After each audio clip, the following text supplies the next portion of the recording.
राघव, उसकी पत्नी मीरा और उनका 8 साल का बेटा विवान कार से एक शांत पहाड़ी इलाके से गुजर रहे होते हैं। बाहर तेज बारिश हो रही होती है। गाड़ी अचानक खराब हो जाती है। जंगल के बीच एक पुरानी बिखरी हुई हवेली दिखाई देती है। बड़े लोहे के दरवाजे, टूटी हुई दीवारें और सबसे अजीब बात, अंदर कहीं से एक कमजोर सी रोशनी झिलमिला रही होती है। शायद कोई रहने वाला होगा। चलो मदद मांगते हैं। राघव शंका में होते हुए भी मजबूरी में हवेली का भारी दरवाजा धक्का देकर मीरा और विवान को अंदर ले जाता है। अंदर जाते ही दरवाजा अपने आप पीछे से जोरदार धड़ाम की आवाज के साथ बंद हो जाता है। अंदर एक लंबी, बहुत ठंडी हवा चल रही होती है। हवा में सड़ी हुई लकड़ी और भीगी मिट्टी की बू होती है। दीवारों पर पुरानी तस्वीरें टंगी हैं और हर तस्वीर में वही एक औरत। किसी में भी उसका चेहरा नहीं दिखता, बस उसकी पीठ दिखाई देती है। विवान कहता है, पापा, ये आंटी हमें देख रही हैं। राघव हंसी में उड़ा देता है, लेकिन मीरा का हाथ ठंडा पड़ जाता है। तभी उन्हें एक बुजुर्ग औरत की आवाज सुनाई देती है। रास्ते भटक गए क्या? वो एक पुरानी साड़ी पहने खड़ी होती है, बिल्कुल फीकी आंखें। पर अजीब बात, उसके पैर जमीन को छू ही नहीं रहे होते। औरत उन्हें एक कमरे में बैठाती है, पर कमरे में घड़ी की सुई 12 बजे पर रुकी हुई होती है।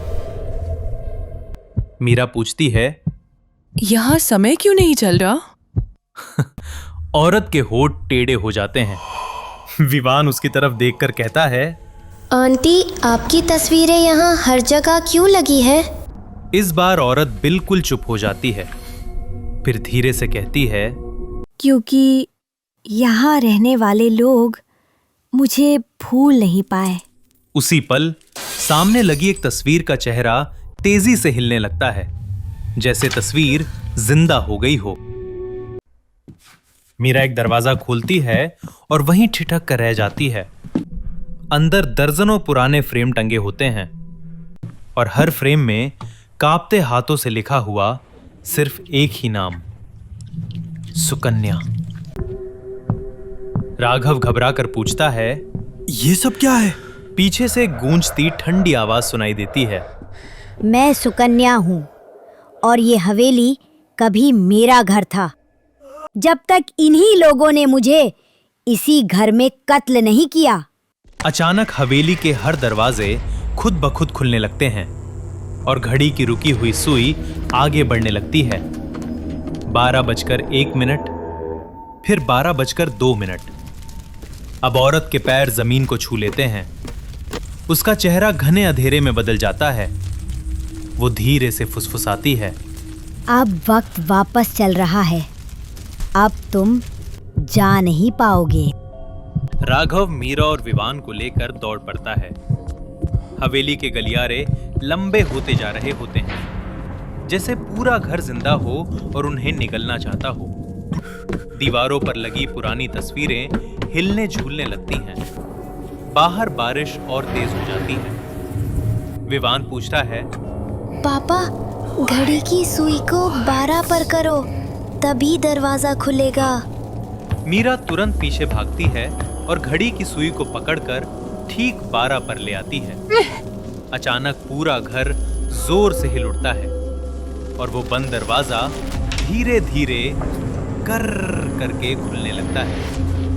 तीनों बाहर की ओर भागते हैं। राघव फटाफट गाड़ी स्टार्ट करता है।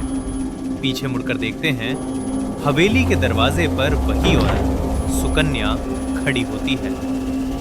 उसके चेहरे पर एक खौफनाक टेढ़ी मुस्कान फैलती है। वो धीरे से कहती है, जब वक्त रुक जाता है, कोई यहाँ से बचकर नहीं जाता। मदराज, तुमने घड़ी को धोखा दे दिया। गाड़ी दूर निकल जाती है, लेकिन विवान धीरे से पूछता है, मम्मा, आंटी ने कहा आज हम बच गए, पर कल हवेली की टूटी खिड़कियों में फिर से हल्की टिमटिमाती रोशनी जलती है, मानो वो अब भी देख रही हो।